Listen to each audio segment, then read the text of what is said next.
మన ప్రభు అయిన యేసుక్రీస్తు నామములో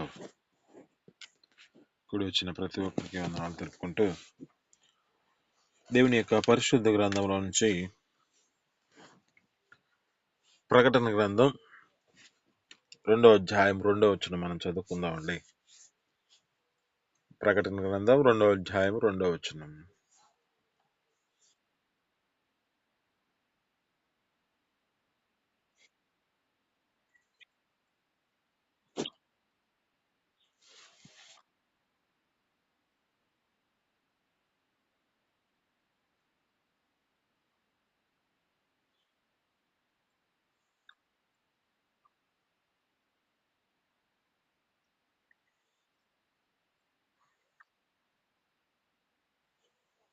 ఆ 4వ వచనం కూడా చదవండి.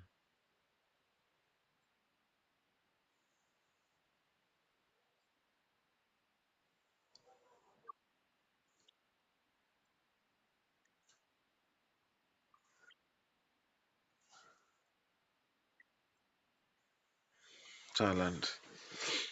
ఆమేన్. హల్లెలూయా.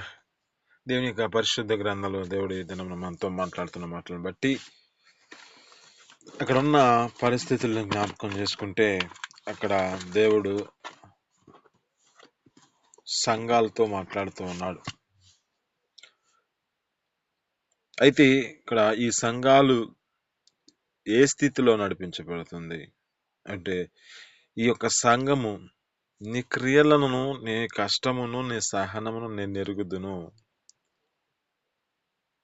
ఈ సంఘంలో ఉన్న స్థితి, ఈ ఎపేసీలో ఉన్న సంఘపు దూత, అక్కడ ఆ దూత ఆ యొక్క వ్యక్తులతో మాట్లాడుతున్న మాటను బట్టి, మీ క్రియలను, నీ కష్టమును, నీ సహనమును నేను ఎరుగుదును. మీరు దుష్టులని సహింపలేరనియు, అపోస్తులు కాకయే తాము అపోస్తులమని చెప్పుకుంటున్న వారిని మీరు పరీక్షించి వారి అబద్ధికులని మీరు తెలుసుకొని ఉన్నారు. మీరు వారిని కనుగొన్నారు. మీ సహనము కలిగిన నా నామ నిమిత్తము మీరు భారం భరించి అలా లేదని నేను ఎరుగుదును. అయినను నీ మీద ఒక తప్పు మోపవలసి ఉన్నది. ఏమిటి అంటే, మన జీవితాలలో ఉన్న మొదటి ప్రేమను నీవు వదిలితివి అంటుంది. అంటే ఇక్కడ మన జీవితాలలో ఉన్న మొదటి ఆసక్తి, దేవుని ఎదుట మన జీవితాల్లో ఉన్న మొదటి ఆ ప్రేమ మర్చిపోయి ఉన్నావేమో. ఆ మొదట మనకున్న ఆ యొక్క దేవునిలో ఉన్న వైరాగ్యం, ఆ దేవుని యొక్క సన్నిధిలో ఉన్న అంత పౌరుషముగా దేవుని యొక్క సన్నిధిలో నడిపించబడుతూ మన యొక్క స్థితిని పరిశుద్ధతలో జాగ్రత్తగా, ఆ నీతితో మన జాగ్రత్తగా కాపాడుకుంటూ ఎలాంటి లోక సంబంధమైన వాటిలో మనసు పెట్టకుండా మనం నడిపించబడ్డామో. ఈ మొదటి స్థితి ఎలా ఉన్నదంటే, మొదటి స్థితి నీవు ఆ ప్రేమతో నడిపించబడ్డావు, ఆ ప్రేమ నీ జీవితంలో నడిపించబడింది. అయితే ఇప్పుడు అంటున్నమాట, మొదట నీకుండిన ప్రేమను నువ్వు మర్చిపోయామేమో, మొదట ఉన్న ప్రేమను వదిలితివి అంటుంది. అంటే ఈ మొదటి ప్రేమ నీ జీవితంలో నడిపించబడి ఉన్న స్థితిని ఒకసారి గుర్తు చేసుకో. ఆ మొదట ఆసక్తి, నీ జీవితంలో ఉన్న ఆసక్తిని ఇప్పటికీ ఉందా, లేక ఆ ఆసక్తిని విడిచిపెట్టి తిరుగుతున్నావేమో. ఈ దినము నీతో మాట్లాడుతున్న మాటలను బట్టి అక్కడ ఎపేసీలో ఉన్న సంఘపు తోత ఇలాగూ సెలవిస్తూ ఉంది. ఇక్కడ అంటున్న మాటలను బట్టి మనం జ్ఞాపకం చేసుకుంటే, చెవి గలవాడు ఆత్మ చెప్పు సంగతులను, ఆ యొక్క చెవి గలవాడు ఆత్మ సంగములతో చెప్పుచున్న మాట చెవి గలవాడు వినుగాక ఉంటుంది. అంటే ఇక్కడ ఉన్న మాటల్లో మనం జాగ్రత్తగా గమనిస్తే, ఇక్కడ అంటున్న మాటలు బాగానే పొగుడుతున్నాడు దేవుడు. ఈ యొక్క సంఘాన్ని బాగానే పొగుడుతున్నాడు. అయితే ఇక్కడ అంటున్న మాటను బట్టి, నీ క్రియలు, నీ కష్టమును, నీ సహనమును నేను ఎరుగుదును. నీవు దుష్టులని సహింపలేవనియు, అపోస్తులు కాక అపోస్తులమని చెప్పుకుంటున్న వారిని కూడా నువ్వు పరీక్షించి వారి అబద్ధికులని నువ్వు తెలుసుకున్నావు, నీవు కనుగొంటివి. నీ సహనాన్ని నేను చూసి ఉన్నాను. నువ్వు నా నిమిత్తము, నా నిమిత్తము, నా నామము నిమిత్తము భరించావు. నీ స్థితిని బట్టి ఆ భరించి అలాయలేదని నేను ఎరుగుదును. అయినను నీ మీద అయినను మొదట నీకుండిన ప్రేమను వదిలితివి అని చెబుతుంది. ఈ మొదట నీకున్న ఆ ప్రేమ మర్చిపోయామో, ఆ మొదట నీకున్న స్థితిని బట్టి ఆ యొక్క మర్చితివేమో. ఇదే మనం నీతో మాట్లాడుతున్న మాటలు బట్టి దేవుని యొక్క సన్నిధిలో మనం నడిపించబడ్డాం. దేవుని యొక్క సన్నిధికి మన జీవితాలు నడిపించబడి, మన జీవితాల్లో దేవుని యొక్క సన్నిధిలో మనము సహనంతో నడిపించబడుతున్నాం. మనం దేవుని సన్నిధిలో మన కష్టపడుతూ తమ జీవితాలు నడిపించబడుతున్నాయి. నీ యొక్క జీవితంలో నీ స్థితిని బట్టి ఈ సహనాన్ని దేవుని సన్నిధిలో ఉంచుకున్నావు. ఆ మొదటి స్థితిలో అది ఇప్పటికీ నీ జీవితంలో ఉందా? ఆ యొక్క స్థితి నీ జీవితంలో మొదటి స్థితి, నీ జీవితంలో మొదటి ఉన్న ప్రేమలో నీ జీవితాన్ని నిలబెట్టుకుంటున్నావా? లేక ఆ ప్రేమను విడిచిపెట్టి తిరిగే పరిస్థితి నీ జీవితంలో ఉందా? ఒక వ్యక్తిని మనకు జ్ఞాపకం చేస్తున్నాను. మార్కు సువార్త 10వ అధ్యాయం 17వ వచనంలో ఉంటాడు. అక్కడ ధనవంతుడు ఏమంటాడంటే, ప్రభువైన యేసుక్రీస్తు ఆయా ప్రాంతాల్లో తిరుగుతూ సువార్తను ప్రకటిస్తున్న సమయాలు అవి. ఎప్పుడైతే ప్రభువైన యేసుక్రీస్తును చూసి ఈ యొక్క వ్యక్తి పరిగెత్తుకుంటూ వచ్చి ఆ యవనుడు దేవుని యొద్దకు వచ్చి, అయ్యా సత్పురుషుడా, నేను నిత్య జీవానికి వెళ్ళాలంటే ఏం చెయ్యాలి? ఆమేన్, హల్లెలూయా. అంటే ఈ యొక్క వ్యక్తి నిత్య జీవానికి వెళ్ళాలని ఆశ బాగానే ఉంది.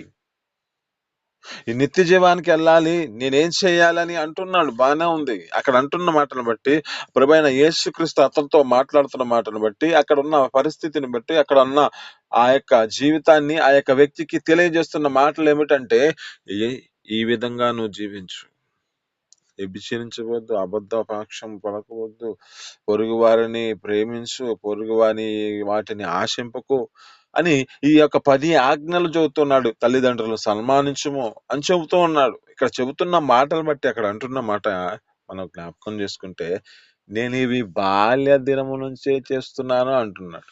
అంటే ఇతని జీవితం ఎలాంటి స్థితి, ఇతని యొక్క స్థితి ఎలాంటిది? మొదటి స్థితి.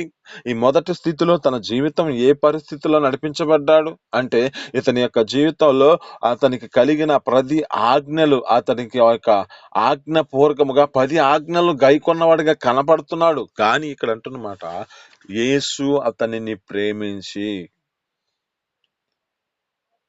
ఆ యొక్క వ్యక్తితో మాట్లాడుతున్నాడు. యవనుడా, యేసు అతన్ని ప్రేమించి, నీకొకటి ఇంకా కొదువుగా ఉంది, నీకొకటి కొదువుగా ఉంది. నీవు లోక సంబంధమైన ఈ ధనము మీద మనసు పెట్టుకొని నీ జీవితాన్ని నడిపించుకును, నీ స్థితిని బట్టి నీ పొరుగు వారిని నువ్వు ప్రేమించే విధంగా నువ్వు మార్చబడలేదు. ఇక్కడ అంటున్నమాట, అయినను నీ యొక్క మొదటి ప్రేమను నువ్వు వదిలితివి, నీ మీద నేరము మోపవలసి ఉన్నది అంటున్నాడు. ఈ దినాన మీతో మాట్లాడుతున్న మాటలను బట్టి ఒక ప్రత్యేక రీతిలో సంఘముతో చివరి దినాల్లో మనం ఉన్నాం. ఈ ప్రత్యేకమైన మాటల్లో మన జీవితాల్లో ఈ సంవత్సరం అంతయో నీ జీవితంలో బట్టి మొదటి యొక్క జీవితంలో ఆ మొదటి సంవత్సరం మొదటి నెలలో నువ్వు ఏ విధంగా నడిపించబడి నీ జీవితాన్ని మొదటిలో నీవు దేవుని యొక్క సన్నిధిలోనికి వచ్చినప్పుడు నీ ఆసక్తి ఎలా ఉందో ఈ చివరి దినాల్లో మనం ఉన్నాం. ఈ చివరి దినాల్లో నీ స్థితి ఎలా నడిపించబడుతుంది, నీ జీవితం ఏ విధమైన స్థితిలో ఉన్నావు అంటే, నీ యొక్క సహనాన్ని నువ్వు జాగ్రత్తగా కాపాడుకుంటున్నావు, నీ కష్టము దేవుని ఎదుట నీ కష్టపడే స్థితి కనబడుతుందా? నీవు నీ జీవితం బట్టి దుష్టులని నువ్వు సహింపకుండా నీ జీవితాన్ని నడిపించుకుంటున్నావా?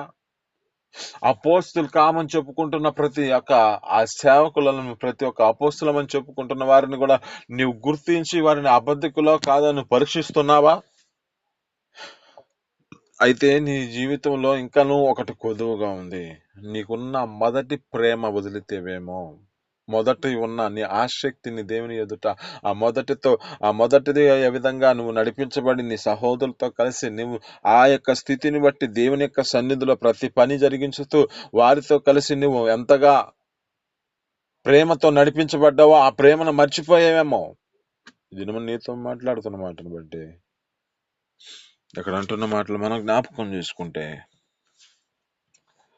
మళ్ళా ప్రకటన గ్రంథంలోనికి వద్దాం. ఇక్కడ ప్రకటన గ్రంథం ఐదో వచనం చదువుకున్న 2వ అధ్యాయంలో, నీవు ఏ స్థితి నుండి పడితివో అది జ్ఞాపకం చేసుకునుము, మారు మనసు పొంది ఆ మొదటి క్రియను చెయ్యము. అట్లు చేసి నీవు మారు మనసు పొందితేనే సరి, లేని ఎడల నీ యొద్దకు వచ్చి నీ దీపస్తంభము దాని చోటు నువ్వు తీసివేస్తాను అంటున్నాడు. ఆత్మీయత భావంలోకి వెళ్ళిపోదాం. మనం ఆత్మీయత స్థితిలో దీనిని మనం అర్థం చేసుకుంటాం. నీవు ఏ స్థితిలో పడితివో, ఏ స్థితిలో నుండి పడితివో అది జ్ఞాపకం చేసుకునుము, మారు మనసు పొందు, ఆ మొదటి క్రియను మరలా చేయము. అట్లు చేసి నువ్వు మారు మనసు పొందితే సరి, లేని ఎడలా నేను నీ యొద్దకు వచ్చి దీపస్తంభమును దాని చోటును తీసివేస్తానంటున్నాడు. మా జీవితాలు ఏ స్థితిలో నడిపించబడ్డాయి? నీకు ఇచ్చిన జీవితాన్ని బట్టి, నీకు ఇచ్చిన ధన్యతను బట్టి, దేవుని యొక్క సన్నిధిలో నీకు ఒక మంచి పేరు ఉంది. ఆ యొక్క మంచి పేరు నీవు ఒక స్థితిలో నడిపించబడుతున్న దానిలో దేవుడు నీకు ఇచ్చిన ఒక ధన్యత ఇచ్చాడు. దేవుని యొక్క సన్నిధిలో దేవుడు ఒక స్థలాన్ని ఇచ్చాడు, ఒక స్థానము. ఆ స్థానాన్ని తీసివేస్తానంటున్నాడు. మారు మనసు పొందితే సరి, లేని ఎడలా దానికున్న చోటు దాని స్థితిని బట్టి తీసివేయబడే పరిస్థితి వస్తుంది. మనకు తెలిసిన వాక్యాలన్నీ మనం జ్ఞాపకం చేసుకుంటే, మొదట వాడు కడపటి వాడవుతాడు, కడపటి వాడు మొదట వాడవుతాడు అంటుంది. అంటే మన జీవితంలో ఆ మొదటి స్థితిలోనే మనం నడిపించబడాలి, కానీ ఈ యొక్క కడపటి స్థితికి మనం రాకూడదు. ఈ కడపటి స్థితికి వచ్చామంటే నీలో దేవుని యొక్క ప్రేమ చల్లారిపోయింది. దేవుడు నీకు ఇచ్చిన ఆ యొక్క ధన్యతను, ఆ యొక్క ప్రేమతో నువ్వు నడిపించబడిన స్థితిని నువ్వు మర్చిపోయావేమో. దినమన నీతో మాట్లాడుతున్న మాటను బట్టి నీవు ఏ జీవితాన్ని కలిగి ఉన్నావు, నువ్వు ఏ స్థితిలో నడిపించబడుతున్నావు, నీ యొక్క స్థితి మరలా ఆ మొదటి ప్రేమ నీలో ఉందా లేదో గ్రహించుకొని నీ జీవితాన్ని దేవునికి అప్పగించుకుంటే, ఆయన నీ జీవితంలో ఉన్న స్తంభాన్ని, నీవు ఏ ప్రాంతంలో ఉన్నావో, నువ్వు ఏ ప్రదేశంలో నీ జీవితం ఆ దీపస్తంభం ఉందో దాని చోటు నుంచి తీసివేయడు. ఆమేన్, హల్లెలూయా. ఇక్కడ అంటున్న మాటలను బట్టి మనం మన జీవితాలలో ఏ స్థితిలో పడి ఉన్నామో జ్ఞాపకం చేసుకుందాం. ఎందుకంటే ఇక్కడ ఒక యవనుడు గురించి గుర్తు చేస్తున్నాడు. ఈ యవనుడు చెబుతున్న మాట, అయ్యా నేను బాల్య దినము నుంచే వీటన్నిటిని నేను గైకుంటున్నానయ్యా అంటున్నాడు. అతను బాల్య దినం నుంచి గైకుంటున్న తన జీవితంలో ఉన్న ప్రేమ వదిలాడు. అక్కడ అంటున్న మాట, నీ ఆస్తి అమ్మి బేదలకు ఇచ్చేయి అంటే, ఆ యొక్క వ్యక్తి ఆ భేదలను ప్రేమించే స్థితిలో లేడేమో. ఆ యొక్క వ్యక్తి తన జీవితంలో ఈ ధనం మీద మనసు పెట్టుకొని ఆ ప్రేమ, మొదటికున్న ఆ ప్రేమను వదిలిపెట్టిపోయాడేమో. దినమని నీతో మాట్లాడుతున్న మాటను బట్టి నీ హృదయంలో దేని మీద మనసు పెట్టుకున్నావు? నీ హృదయం దేవుని మీద, లేక దేవుని యొక్క ప్రేమను వదిలితే నీవు లోక సంబంధమైన వాటి మీద మనసు పెట్టుకుని జీవితాన్ని నడిపించబడ్డావు. లోక స్నేహం చేత ఆ యొక్క లోకమైన సంబంధమైన వాటిలో నీవు వాటి మీద దృష్టి పెట్టుకొని నీకున్న ఆ దేవుని ప్రేమను వదిలితేవేమో. తిరుమల నీతో మాట్లాడుతున్నాడు. సంఘము ఆత్మచపు మాటల చెవి గలవాడు వినుగాక అంటుంది. నీవు మనల్ని దేవుడు యొక్క ప్రత్యేక రీతిలో ఈ కల్వరి మోక్ష అనే సంఘములో దేవుడు మనల్ని ఈ విధంగా గూగుల్ మీట్లో సమకూర్చుకున్నాడు. దేవుడు ఒక ప్రత్యేక రీతిలో మనల్ని పిలుచుకున్నాడు. నీవు ఉన్న ఈ ప్రేమ, నీకున్న ఆసక్తి ఎలాంటిది? దేవుని సన్నిధిలో నీకు ఇచ్చిన ధాన్యతను విడిచిపెట్టుకొని తిరుగుతున్నావా? దేవుడు నీకు ఇచ్చిన ఒక నడిపింపుని విడిచిపెట్టి తిరుగుతున్నావా? ఆ మొదట ఉన్న ప్రేమ, ఆ మొదటి ఉన్న ఆసక్తిని విడిచిపెట్టి తిరుగుతున్నావా? దినము నీతో మాట్లాడుతున్న మాటను బట్టి నీకు ఇచ్చిన ఒక ధన్యత, నీవు ఇచ్చిన ధన్యతను నువ్వు పోగొట్టుకునే పరిస్థితిలో ఉన్నావా? దేవుడు నీకు ఇచ్చాడు, ఒక దేవుని సన్నిధిలో పాడే శక్తినిచ్చాడు, దేవుని యొక్క సన్నిధిలో వాక్యం చదివే అంత దేవుడు జ్ఞానాన్ని ఇచ్చాడు. వీటన్నిటిని నువ్వు నిర్లక్ష్యపరుచుకుంటున్నావా? ఇది నువ్వు నీతో మాట్లాడుతున్న మాట. ప్రత్యేక రీతిలో ఆ మొదటి క్రియలు మరలా చేయము. ఆ మొదటి ఉన్న ప్రేమను మరలా నీ జీవితంలో నింపుకో. ఈ దినము నీతో ఇంత ప్రత్యేక రీతిలో దేవుడు ఎందుకు మాట్లాడుతున్నాడు ఒకసారి నువ్వు జ్ఞాపకం చేసుకో. ఒక సత్పురుషుడా అని పిలుస్తూ దేవుడు ఒక యవనస్తుడు ఏ విధంగా వచ్చి దేవుని ఎదుటకు వచ్చాడు. వచ్చాడు గాని తన జీవితంలో తన మనస్సు ధనం మీద మనస్సు ఉంది కనుకనే ఆ యొక్క వ్యక్తి ఆ మాటకి మిక్కిలి ముఖము తన చిన్నబుచ్చుకొని ఆ మిక్కిలి దుఃఖపడి ఆ యొక్క వ్యక్తి ఆ ప్రదేశం నుంచి వెళ్ళిపోయాడంట. మన స్థితి ఏ స్థితిలో నడిపించబడుతుందో, ధనం అనే దాని మీద మోసంలో మన ధనం అనే మనసు మీద పెట్టుకొని మన హృదయాల్లో దేవుని యొక్క సన్నిధిలో ఇచ్చిన ధన్యతని, దేవుడిచ్చిన ఆ యొక్క ఆ ప్రేమని, మొదటి ప్రేమను వదిలిపెట్టి తిరిగే పరిస్థితిలో నువ్వు ఉన్నావేమో. ఇక్కడ అంటున్నాడు, పరలోక రాజ్యంలో ప్రవేశించుట ఈ యొక్క ధనవంతుడు ఎంత దుర్లభము. పరలోక రాజ్యంలో యొక్క సూది బెజ్జంలో ఒంటె దూరట, అంటే పరలోక రాజ్యంలో ధనవంతుడు ప్రవేశించుట కంటే సూది బెజ్జంలో ఒంటె దూరట సులభము అంటున్నాడు. ఇది సాధ్యము కాదే. అయినా ఆ మాట దేవుడు ఎందుకు వాడాడు అంటే అక్కడున్న స్థితి అలాంటిది, అతనున్న పరిస్థితి అలాంటిది. ఇతడు తన జీవితంలో ఆ ప్రేమలోనికి నడిపించలేని పరిస్థితి కనబడ్డాడు కనుక అతనుకున్న స్థానము తొలగిపోయింది. ఆసక్తి బాగుంది, దేవుని సన్నిధిలో 10 ఆజ్ఞలు గైకొని చెప్తూ ఉన్నాడు, నేను బాల్య దినముంచి చేస్తున్నా అంటున్నాడు. అతడు బాల్య దినముంచి చేస్తున్న వాడే మరి ఇప్పుడు చివరి తన జీవితంలో దేవుని ఎదుటికి వచ్చినప్పటికీ తన స్థితిలో తన జీవితం ఏ విధమైన దాన్ని బట్టి మనసు దేవుడు ఆ యొక్క హృదయాన్ని ఎరిగి అతనితో మాట్లాడుతున్నాడే. ఒక విషయం నువ్వు జాగ్రత్తగా ఉండరా బాబా, ఒకటి తప్పు ఉంది నీ హృదయంలో, ఈ విధంగా నువ్వు నడిపించబడితే నీవు దేవుని యొక్క సన్నిధిలోనికి చేరతావు, ఆ నిత్య జీవార్థమైన పరలోకానికి చేరతావు, నిత్య జీవానికి వారసుడు అవుతావు అంటే ఆ మాటను ఎందుకు నిర్లక్ష్యపరుచుకున్నాడు. ఇది నీతో మాట్లాడుతున్న మాట ప్రత్యేక రీతిలో.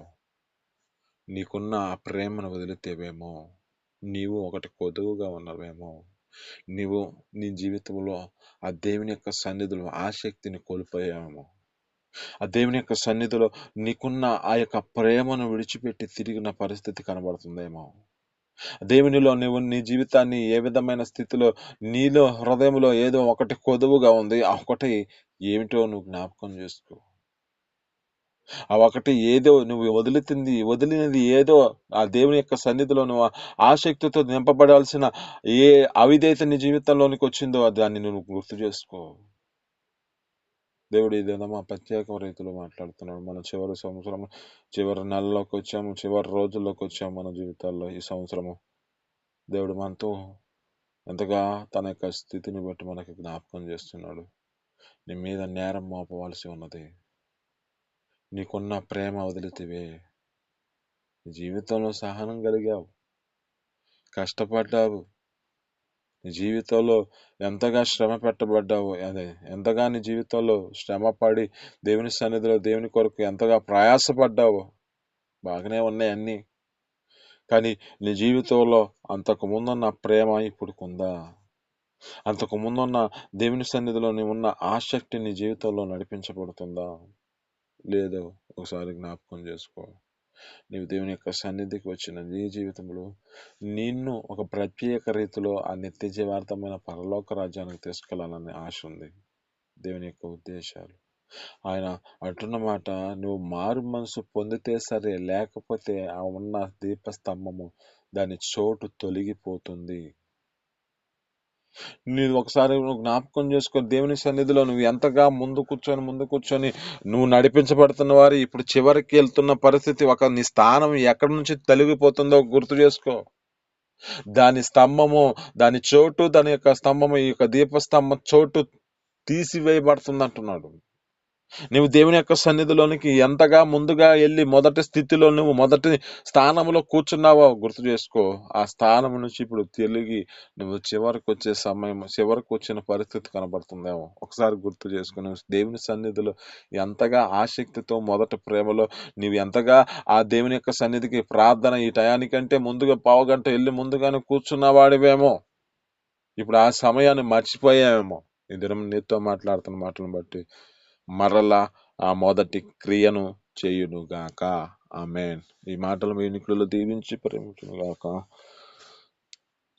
చిన్న ప్రార్థన చేసుకున్నాం. పరిశుద్ధుడా, జీవాధిపతి, ఆశ్చర్యకరుడ, మహోన్నతుడ, నీకు స్తోత్రాలు తండ్రి. మీ అపారమైన ప్రేమ చేత నా తండ్రి యొక్క హృదయంలో తండ్రి అయ్యా ప్రత్యేక రీతిలో మీరు మాట్లాడిన మాటలు బట్టి నీ స్తోత్రాలు తండ్రి. ఏపీసీలో ఉన్న సంఘముతో మీరు మాట్లాడిన మాటలు బట్టి అయ్యా మాకు ఇచ్చిన యొక్క నా తండ్రి కలవరి మోక్ష అనే సంఘంలో మీరు నా తండ్రి ఈ విధంగా ప్రత్యేకంగా గూగుల్ మీట్లు మాకు ఇచ్చిన యొక్క ధన్యతను బట్టి నీకు స్తోత్రాలు. అయ్యా మా యొక్క జీవితాల్లో ఉన్న ఆసక్తి ఎలాంటిదో మన తండ్రి మాకు గుర్తు చేసామన్న తండ్రి. మేము మా సహనంలో తండ్రి, మా కష్టమున్న తండ్రి అయ్యా మేము అపోస్తులను కూడా మేము గ్రహించి ఉన్నాము, కానీ మొన్న మొదటి ప్రేమను మా తండ్రి మేము వదిలిపోతేమేమో మాకు నా తండ్రి ఈ విధమైన స్థితిలో మేము మా జీవితాల్లో మీరు మాట్లాడిన దాన్ని బట్టి నీకు స్తోత్రాలు తండ్రి. కృపతో జ్ఞాపకం చేసుకొని మీ సన్నిధిలో నా తండ్రి మా జీవితాలను ఆ మొదటి ప్రేమను మేము అంకితం చేసుకునే కృపను మాకు దయచేయండి. ఆ మొదటి దానిని మేము తెలుసుకొని అయా దానిని మేము చేసే కృపను మాకు దయచేయండి. లేకపోతే మా స్థితిని బట్టి మేము ఏ స్థితిలోకి వెళ్ళిపోతామో అయా దాని చోటు దీపస్తంభం ఉన్న చోటు నుంచి తీసివేస్తానంటాం అయా. అటు స్థితిలో మేము వెళ్ళక మా జీవితాలలో మాకిచ్చిన యొక్క ధన్యతను బట్టి మాకున్న కొరత కొదువై ఉన్న ఒక్కదానిని మా జీవితాల్లో చేసుకునే కృపను మాకు దయచేయండి. మీరే బలపరచండి, మీ సన్నిధులు నిలబెట్టుకొని నీకే మహిమ ఘనత ప్రభావాలు తెచ్చుకోమని యేసు పరిశుద్ధ నామమున అడిగి పొందుకొని జీవిస్తున్నాం తండ్రి. ఆమేన్.